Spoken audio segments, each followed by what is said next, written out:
entonamos unos cantos muy bonitos como ese Solo me imagino, como el de ¿Quién entrará a tu monte santo? Y hablamos precisamente de eso, de santidad. Sin santidad nadie verá al Señor. Para poder estar en esa condición de decir, me imagino, ¿verdad? Cuando esté delante de ti, hermanos, para eso necesitamos vivir en santidad. Para poder subir a su trono, necesitamos estar en santidad. Y Él es el que se encarga de limpiar nuestras manos para poder estar en su presencia. Hermanos, hemos recibido la gracia de Dios. La gracia de Dios es un regalo que ninguno merece. No hay nadie que pueda levantar la mano y diga, yo merezco o yo merecía este regalo. Nadie lo puede hacer. Es un regalo inmerecido. ¿Cómo se manifestó la gracia de Dios en nuestras vidas? Por medio de nuestro Señor Jesucristo. Por medio de un perdón que no merecíamos. Y además recibimos la promesa de la vida eterna. ¿Y quién puede levantar su mano y decir, yo la merezco? No, por gracia de Dios tenemos la promesa vigente para nosotros. Fue a preparar camino, fue a preparar lugar para nosotros. Por gracia, hermanos. Su Espíritu Santo está morando en nosotros. Esto es por gracia. Pero decía el apóstol Pablo a los romanos, ¿qué diremos? ¿Perseveraremos en el pecado para que la gracia abunde? En ninguna manera, porque los que hemos muerto al pecado, ¿cómo viviremos aún en él? Y este comentario, ¿verdad?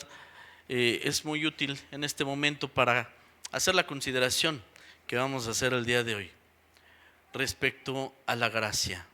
¿Qué es la gracia para nosotros y cómo tomamos la gracia nosotros?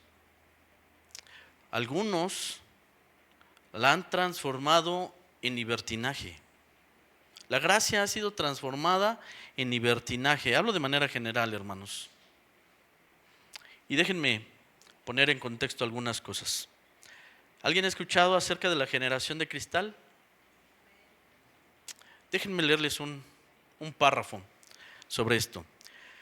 La generación de cristal es un término popular, no académico, que se usa para referirse de manera crítica o satírica a los jóvenes, principalmente nacidos entre finales de los 90 y mediados de los 2000, que son percibidos como frágiles emocionalmente, sensibles a la crítica y fácilmente ofendidos. Se les compara con el cristal porque como este material son vistos como delicados y quebradizos ante situaciones difíciles, críticas o bromas. Pues esto es la opinión de alguien, ¿verdad?, respecto a la generación de cristal. Pero me llama la atención, ¿por qué nació la generación de cristal? ¿Por qué son así?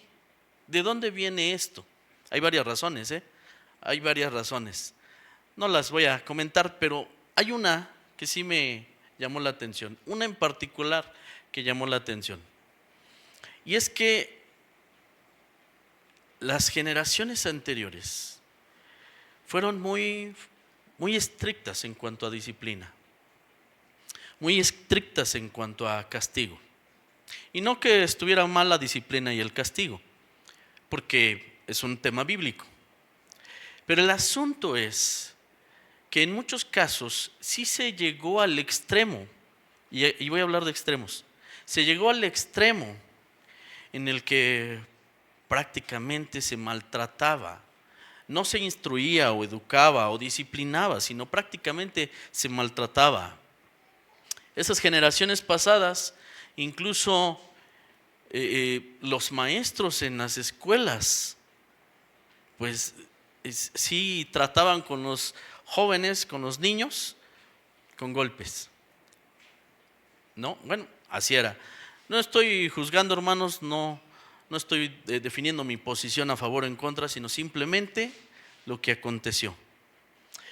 Y muchos que vivieron en ese tiempo dijeron: cuando yo tenga hijos, yo no voy a tratar a mis hijos así. Cuando yo sea papá, no voy a hacer esto con mis hijos. Y es aquí en donde toco el otro extremo. Ese pensamiento llegó a tal punto que ni siquiera hay disciplina, ya no hay corrección, ya no se les exhorta. Y entonces ya fuimos al otro extremo. Después de haber estado acá, en la violencia, en el maltrato, ahora nos fuimos para acá del otro lado. Y aquí ni disciplina, ni corrección, ni nada. De ahí que entonces si se les dice algo, se enojan.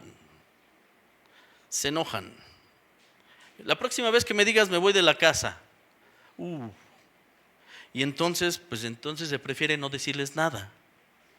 No decirles nada. No tratar. No corregir. No hablar. Esto es un asunto general, hermanos. No es un asunto aquí propio de la iglesia. Esto es un asunto general. Me atrevo a decir global incluso. Es un asunto global. Está sucediendo. Bueno, tomo esto como ejemplo de partida para considerar lo que también ha sucedido en la iglesia. En general, hermanos, en la iglesia. Muchos de nosotros, aunque no hemos asistido a iglesias diferentes a la nuestra, sí hemos escuchado testimonios de quienes han estado en otras iglesias. Y se puede decir, por ejemplo, que hay iglesias en las que se considera pecado que las mujeres suban con pantalón. O sea, como que la disciplina, el orden es muy exagerado. Parece que estamos acá de este lado. ¿Sí? Esto es lo que voy a ilustrar en este momento. La balanza está así de este lado. Se prohíbe ir al cine, por ejemplo. Hay una prohibición respecto a esto. La música que se debe de tocar en la alabanza debe ser solemne. No se puede utilizar instrumentos como la batería o el teclado. Debe ser solemne. El órgano, tal vez. Bueno, hay iglesias en donde se ha tocado esto. Hermanos, no es a manera de juicio, sino se trata de ver el contexto. ¿Qué es lo que ha ocurrido? Las mujeres no pueden participar de dar una enseñanza.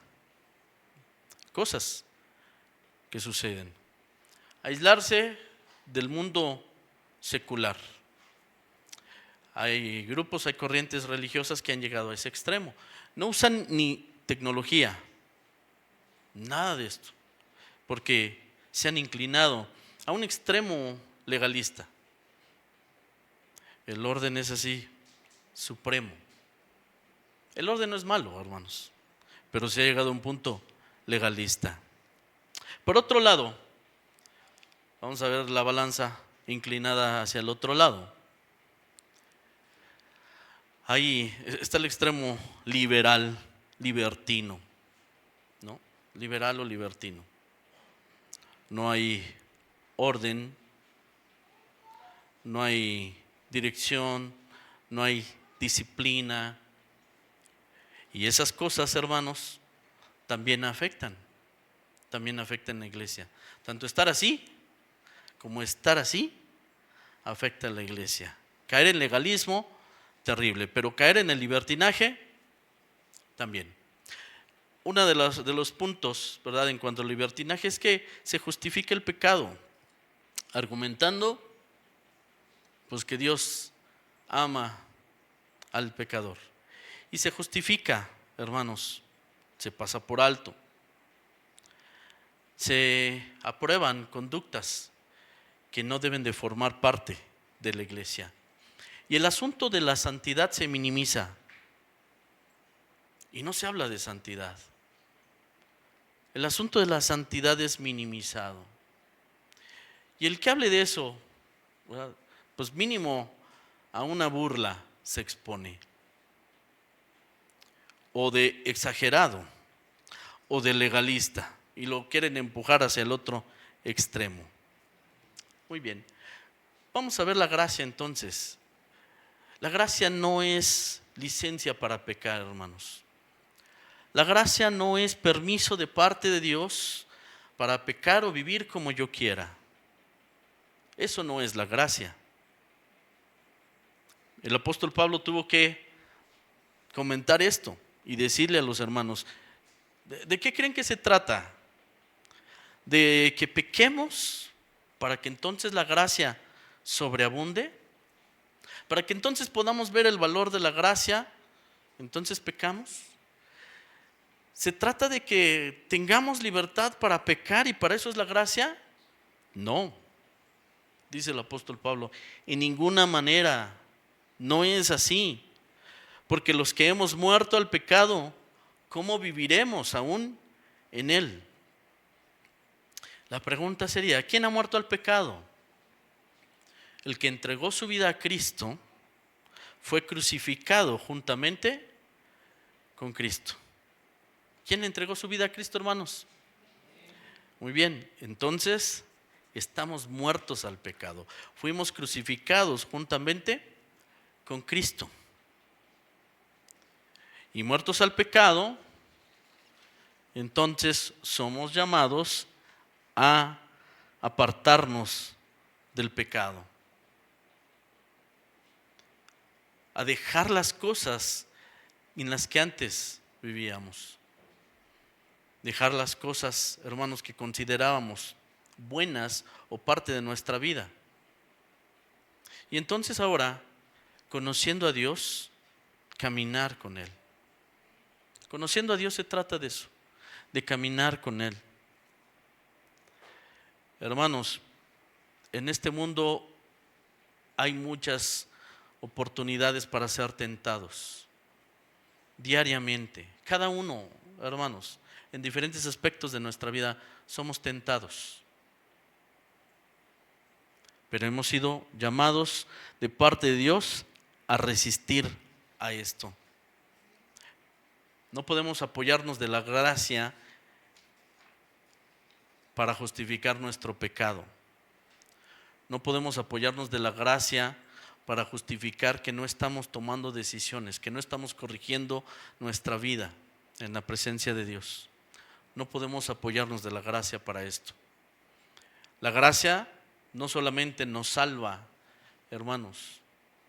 En la gracia también aprendemos a vivir en santidad. La gracia está relacionada con la santidad. No son cosas diferentes o separadas.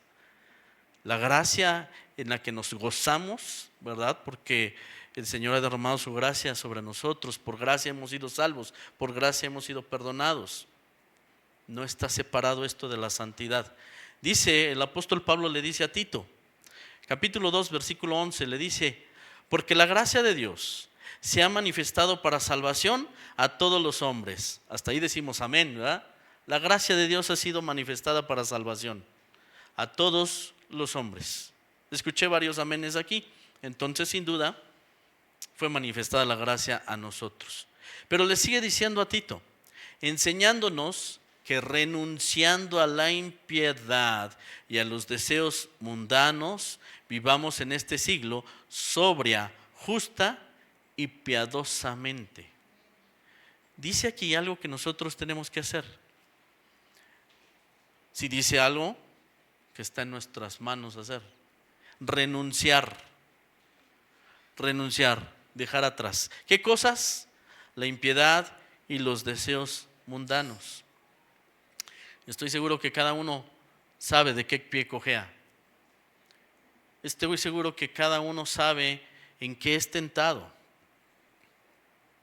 Pero vivir en la gracia implica, hermanos, renunciar a todas aquellas cosas que no son agradables ante los ojos de Dios. Y entonces sí es una acción que nosotros tenemos que tomar, renunciar a estas cosas, luchar contra ello, no dejarnos llevar ni aceptarlas como parte de nuestra vida. Renunciar a ellas es a lo que fuimos llamados. Así que miren, la gracia no es solamente el perdón y la salvación. En la gracia nosotros somos llamados a vivir en santidad. Somos llamados a vivir en santidad. Debe ser parte, hermanos, de nuestro deseo de vivir. Vivir de forma tal que mi vida le agrade a Dios, que mi conducta le agrade a Dios. Sí es necesario, lo hemos dicho otras veces. Sí cometemos errores, pero no es para quedarnos allí derrumbados, sino que es necesario seguir adelante. El Señor, sí, nos ha derramado de su gracia sobre nosotros, pero nos llama a que vivamos en santidad, que vivamos, pero ya muertos al pecado. Dice, parte de lo que leíamos Romanos 6, en el versículo 6 y 7, sabiendo esto, que nuestro viejo hombre fue crucificado juntamente con él, para que el cuerpo del pecado sea destruido, a fin de que no sirvamos más al pecado, a fin de que no sirvamos más al pecado. Esto es lo que dice el Señor en su palabra. Qué bonito hablar de perdón, qué bonito hablar de las bendiciones de Dios. Y es bueno, es parte de nuestra vida como creyentes, hermanos, como cristianos. Qué bien hablar de los milagros que Dios hace en nuestras vidas. Es parte de nosotros como cristianos. Hemos sido testigos de eso. Pero no debemos olvidar que vivir en santidad también es parte de nuestra vida como cristianos. De luchar contra el pecado, de luchar contra las tentaciones es parte de nuestra vida como cristianos. Hermanos, somos cristianos porque seguimos a Cristo. Y Cristo vivió agradando en todo al Padre Celestial, obedeciendo en todo. Era su placer agradar a Dios y obedecerle. Era su placer, hermanos. Que no sea mi voluntad, sino que sea la tuya, la enseñanza que nos dejó el Señor. Y yo creo que diariamente, en muchos momentos, nos encontramos en ese punto, en el que necesitamos decir, Señor, sí quiero, pero que sea tu voluntad y no la mía. Muchas veces nos encontramos ante esa situación en diferentes aspectos de nuestra vida. En nuestros matrimonios, como padres, como hijos, como hermanos, como trabajadores, como jefes también, en todas las áreas de nuestra vida, hermanos, en todas las áreas de nuestra vida necesitamos decir, Señor, que no sea mi voluntad, sino la tuya. Y debe de ser un deseo real de nuestro corazón. Es lo menos, hermanos, que podemos hacer, porque muchas veces lo se ha comentado, no podemos pagar lo que hizo por nosotros. Lo menos que podemos hacer es entregarle nuestra vida. Que decimos, Señor, es inútil, ¿no? Porque siervo inútil soy, es inútil, ¿no? Y digo, no es perfecta porque cometo errores, Señor. Sí, cometo errores. Pero no nos quedamos allí. No nos quedamos allí. Hablamos con Dios, pedimos perdón, Él nos restaura, nos levanta y seguimos adelante. Y así es nuestra vida delante de Dios. Así es nuestra vida. Y siempre menciono, esto de ir a la presencia de Dios y pedir perdón, ¿verdad? Y saber que Él nos limpia, no significa que tengamos permiso para pecar. No podemos, ¿verdad?, actuar libertinamente, hermanos, jugando con el pecado. No puede ser eso. Hemos sido llamados a vivir en santidad, a vivir como hijos de Dios, de tal manera que todos aquellos que están a nuestro alrededor sepan que soy hijo de Dios por mi conducta.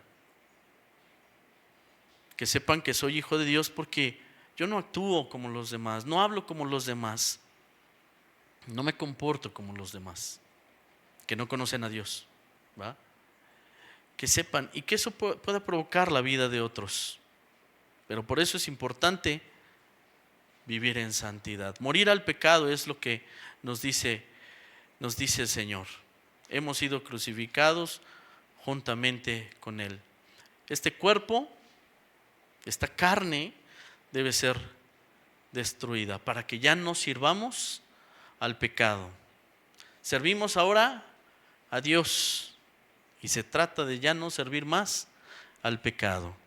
El Espíritu Santo, hermanos, habla nuestra vida. El Espíritu Santo nos hace saber que estamos bien o que estamos mal. El Espíritu Santo nos hace sentir que esa palabra que estamos escuchando en la predicación o en mi lectura personal es para mí y es porque hay algo que no está resuelto. En su bondad me dice, te estás equivocando y necesitas corregir. A veces, hermanos, Dios puede utilizar directamente al pastor. Dios puede utilizar directamente al hermano, al anciano. Dios puede utilizarlo directamente. ¿Qué le diríamos al pastor, al anciano, si se acerca y me dice, hermano, te estás equivocando? Actuaríamos con humildad y diríamos, gracias por señalármelo, ayúdeme en oración, quiero corregirlo. O nos enojaríamos con él. Nos enojamos con él, le hacemos caras, le dejamos de hablar, porque justamente la carne así se mueve a veces. ¿Por qué no le gusta a la carne ser disciplinada o que se le señale el pecado? Pero tiene que ser, porque si no, hermanos, estamos en esa situación de lo que estamos hablando de la balanza. Tiene que ser. El apóstol Pablo sí señaló a los hermanos allá en Corinto y les dijo, ya hubieran tomado una decisión en cuanto a esto. Se tiene que señalar, hermanos. Si no, nos quedamos como la generación de cristal. Nos quedaríamos como la generación de cristal. ¿Cómo vamos a tomarlo? ¿En humildad, en sencillez? ¿O me voy a oponer? Hay dos alternativas. Los profetas se enfrentaron a esto y dijeron la palabra que Dios les había dado.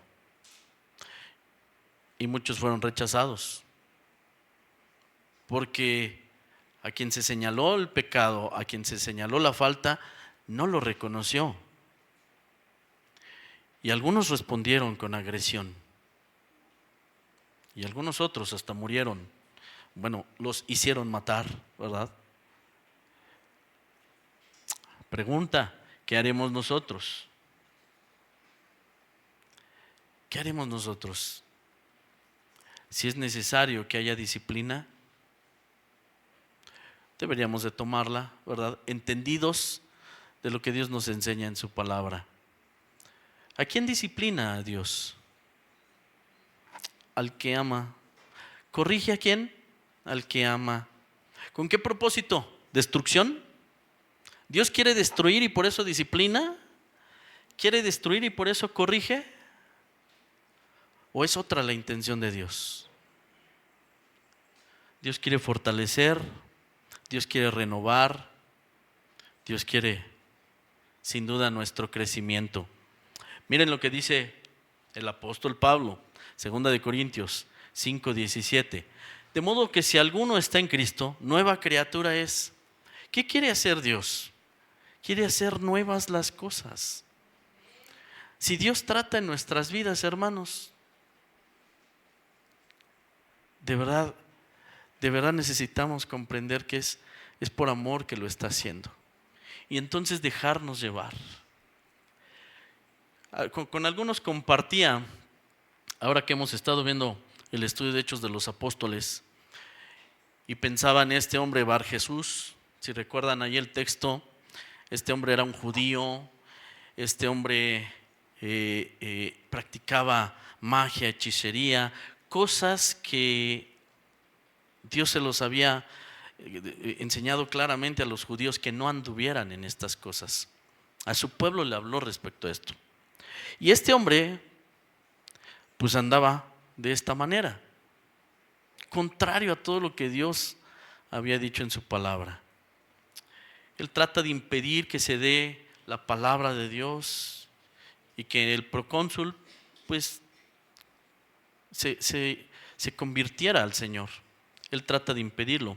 Y entonces Pablo muy fuertemente le dice hasta hijo de Satanás. Pero me llama la atención, esto comentaba con varios, me llama la atención porque dice, te vas a quedar ciego, y dice esto Pablo, por un tiempo. Yo les decía a los hermanos, ¿por qué no para el resto de toda su vida? De verdad así lo pensé cuando yo lo leí. Señor, ¿por qué no para el resto de toda su vida? Te vas a quedar ciego por un tiempo. Señor, ¿por qué nada más por un tiempo? Se supone que conoce tu palabra. ¿Y por qué anda de esta manera? Fíjense cómo es uno, ¿verdad? Yo pensaba así, de verdad, para toda la vida. Pablo no le fue quitado el aguijón de su carne. Él sí para toda la vida lo tuvo. Y entonces le daba vueltas yo a este asunto. Y lo único que podemos contestar a esto es que Dios tiene misericordia y da la oportunidad del arrepentimiento.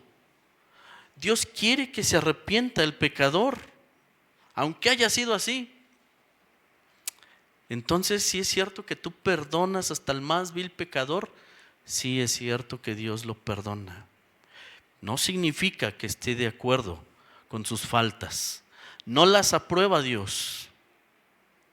Pero Dios, incomprensible a lo mejor para nosotros, pero Él tiene mucha disposición para perdonarnos. No por eso debemos de abusar. Y debemos de ser entendidos de que hemos sido llamados a vivir para Él. Esto implica vivir en santidad, hermanos. Implica dejar atrás todo aquello que no glorifica a Dios. Aquello que en mi vida me está estorbando para seguir a Dios. Pensamientos, actitudes, lo que hay en mi corazón. A lo mejor he permitido que estén ahí almacenándose amarguras y amarguras y amarguras, y esto no glorifica a Dios. Odios, rencores. Hemos visto en la lección del Salmo 107 cómo Dios trata fuertemente y trata con enfermedad. A tal punto, les decía a los hermanos el mes pasado, les decía, fue hasta incómodo para mí. Yo experimenté un poco de incomodidad, el ver que el trato de Dios es muy fuerte, hablando físicamente. Pero Dios, a pesar de lo fuerte de ese trato, está buscando el arrepentimiento. Dios busca el arrepentimiento.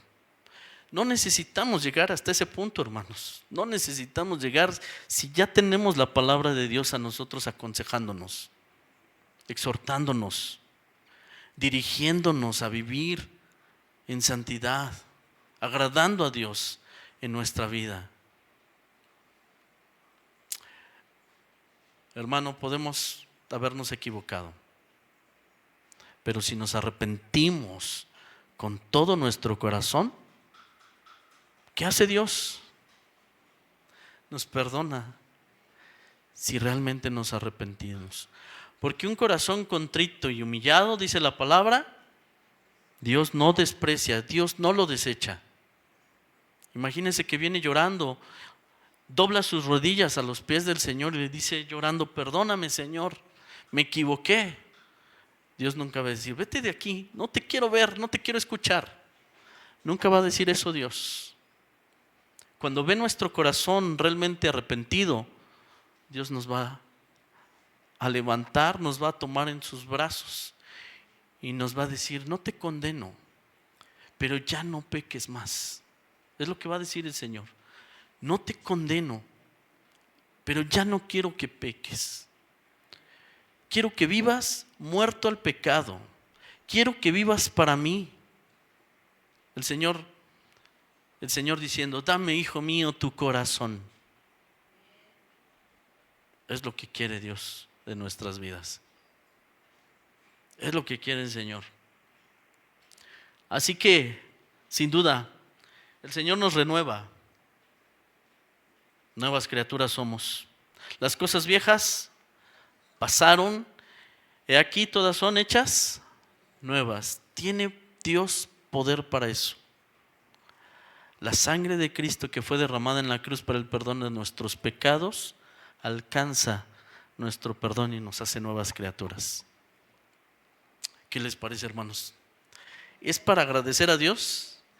¿Es para bendecir a Dios? ¿Es para alabarle? Es para entregarle nuestras vidas y servirle con todo nuestro corazón. Es para eso. Hasta hoy ha llegado la bondad de Dios.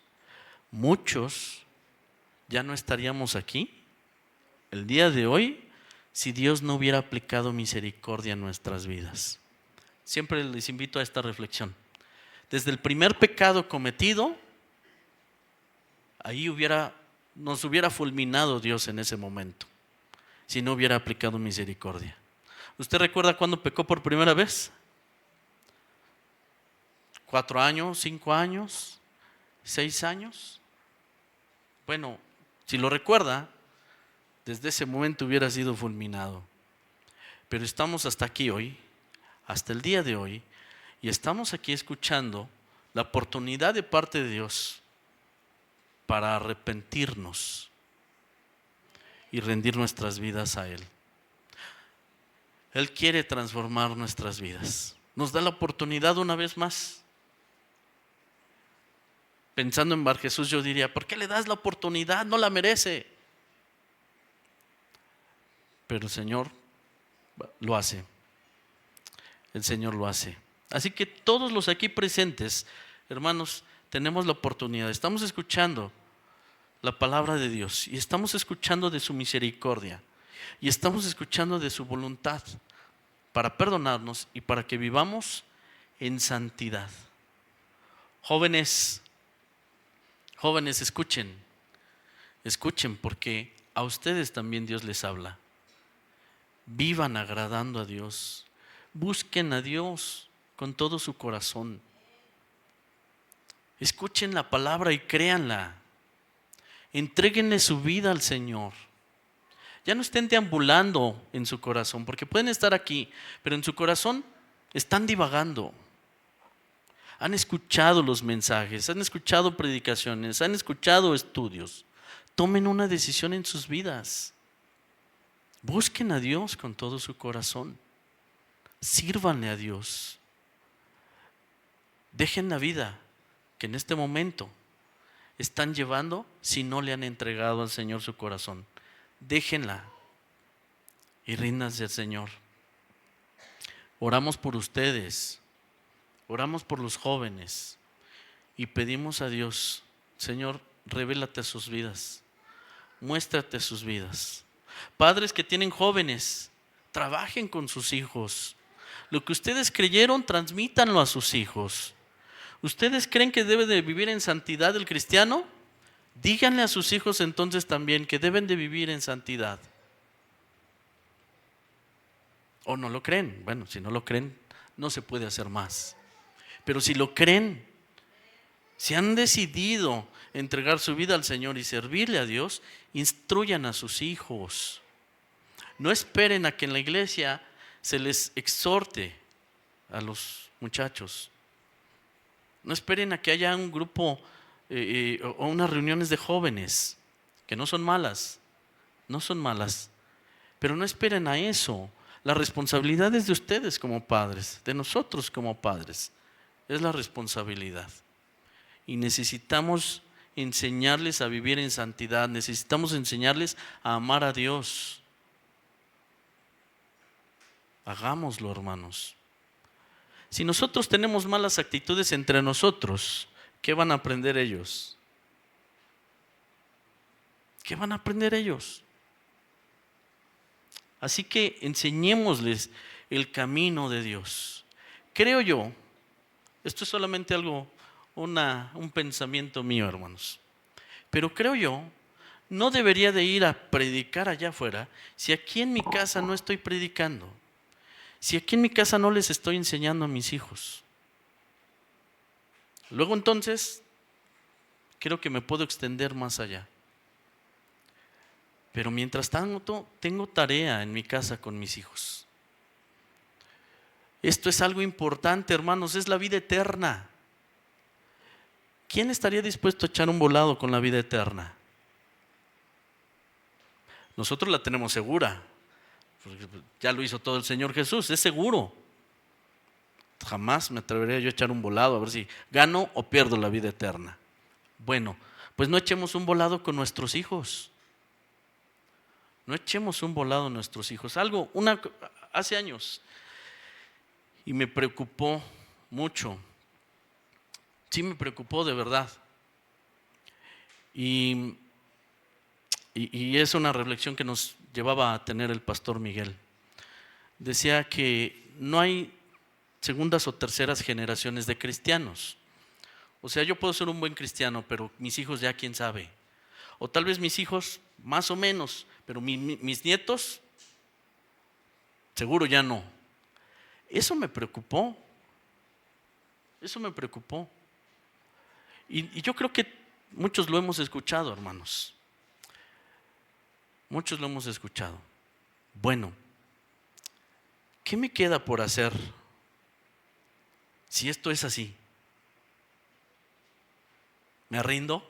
Pues ya de todas maneras se va a perder la siguiente generación. ¿Me rindo o trabajo? O trabajo, que no quede de mí. Trabajo con mis hijos y la Biblia hasta también nos enseña, incluso mis nietos. Creo que me toca entonces trabajar con ellos, enseñarles a amar a Dios, enseñarles a vivir en santidad, que sepan ellos que esto es importante, que sepan que se trata de una relación con Dios, que no es un chiste o no es una bonita historia nada más, no es un cuento de hadas. Yo lo creo toda una realidad. Dice el Señor Jesús que somos dichosos aquellos que no lo vimos, pero lo creemos. ¿Quién ha visto el cielo abierto como Esteban? ¿Quién lo ha visto? ¿Pero lo creen? ¿Quién ha visto a Jesús sentado a la diestra de Dios? ¿Nadie? ¿Pero lo creen? Así es.